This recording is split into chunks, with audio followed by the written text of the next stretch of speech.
This is exactly how to start fixing your knee pain at home, only using a band.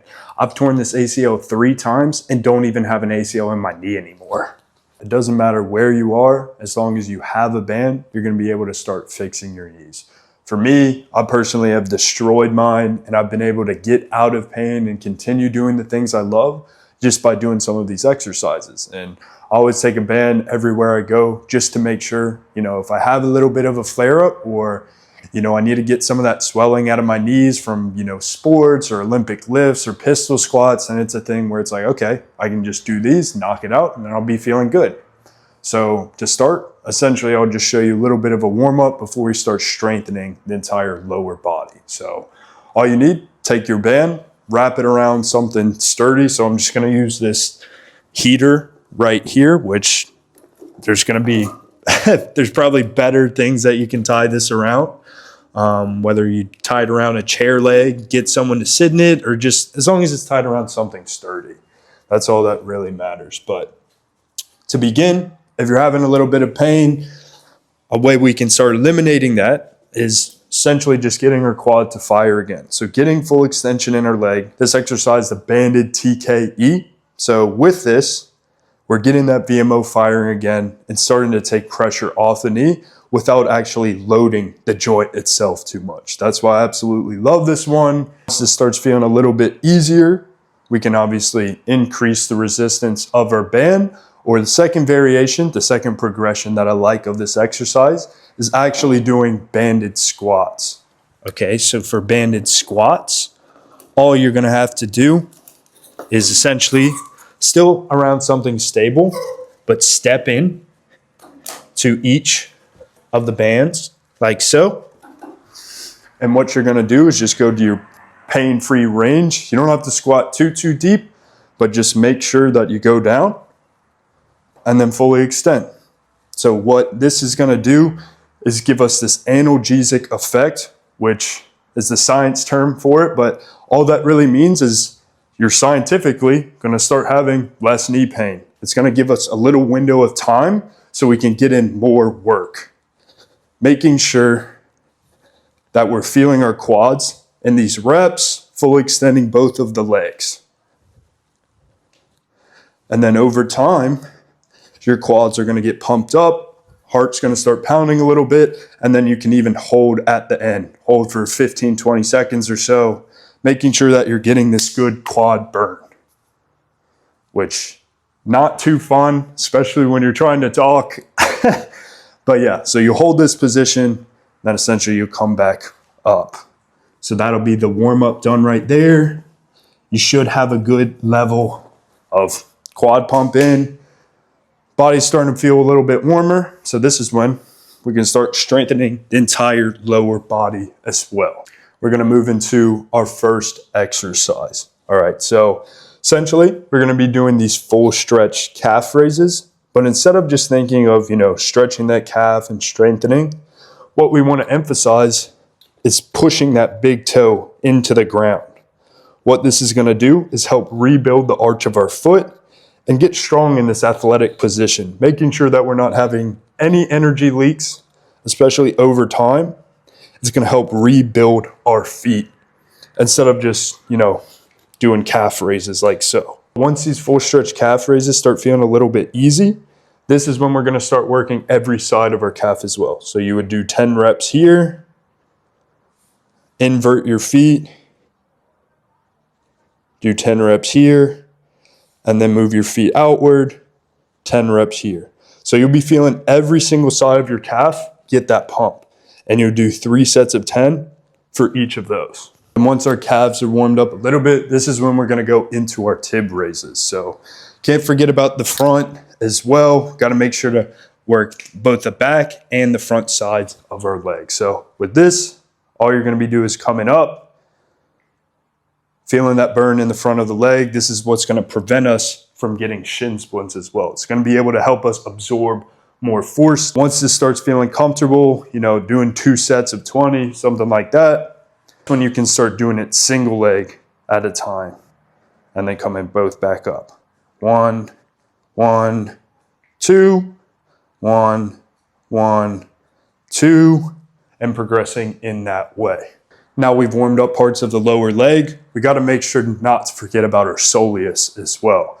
So first, we're going to start out with these bent knee holds. It's going to get our quad firing as well, but it's being able to build up that tolerance in this bent knee position before we start doing all these different soleus reps. So you hold this for 15 seconds at the range that you can tolerate, and then slowly come up, another 15 seconds here, and then slowly max out full squeeze of that calf, 15 seconds there.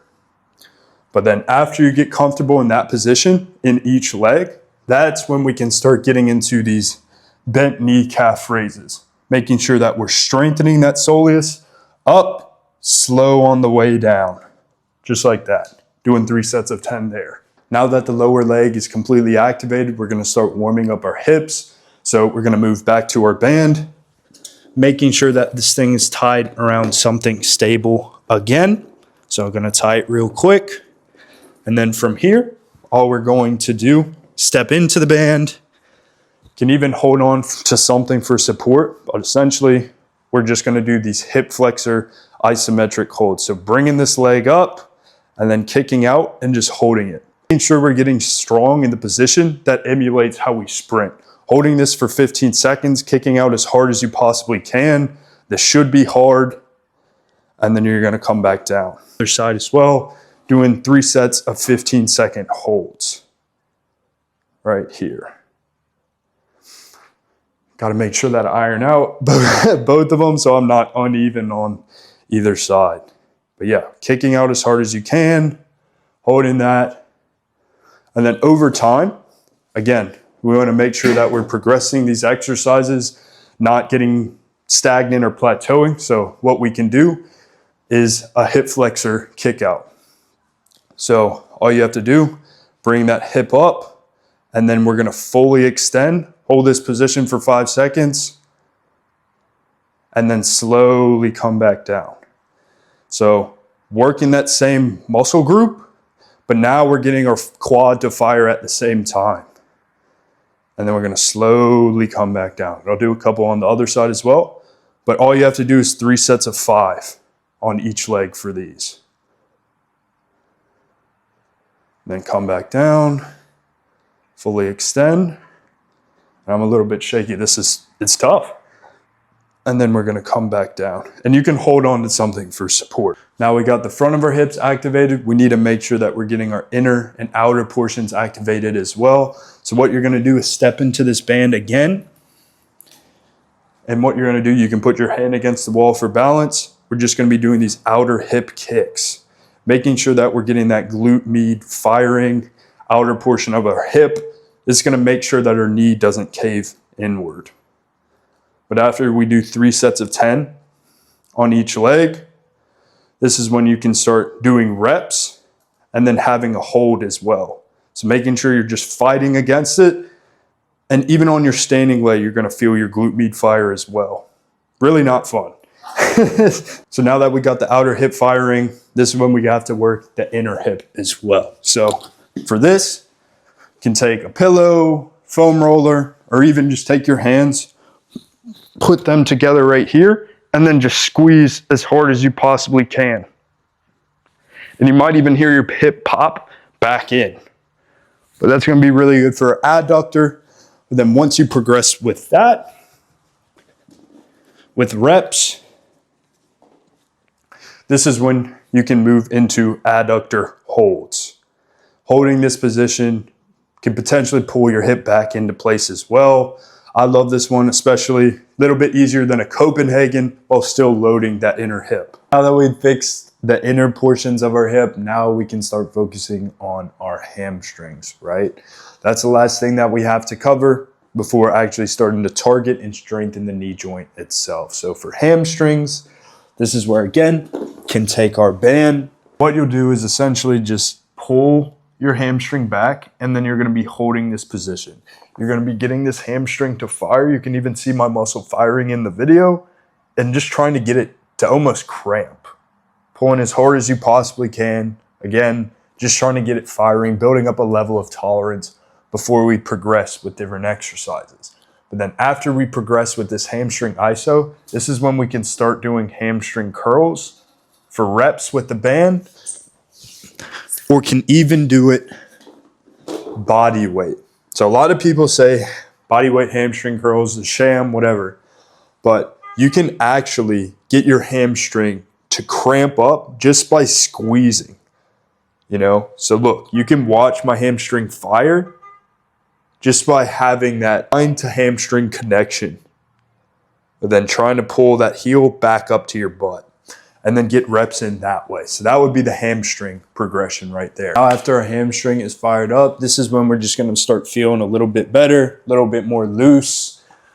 Body just feels a little bit more fluid. So this is when we can actually target strengthening the actual knee joint itself, you know? So this is where we can get into different step down variations, can use the wall for assistance as well, making sure we're getting that knee over toe, starting to get strong in this bent knee position. I know we've already built up a certain level of tolerance with those bent knee holds, but now we're able to get in reps, making sure we're getting this VMO, that teardrop muscle firing, build up a certain level of tolerance in the knee. That's when we can start getting into more fun, you know, mobility style positions like this. So if you want a full mobility guide, comment below and we'll come out with that video next.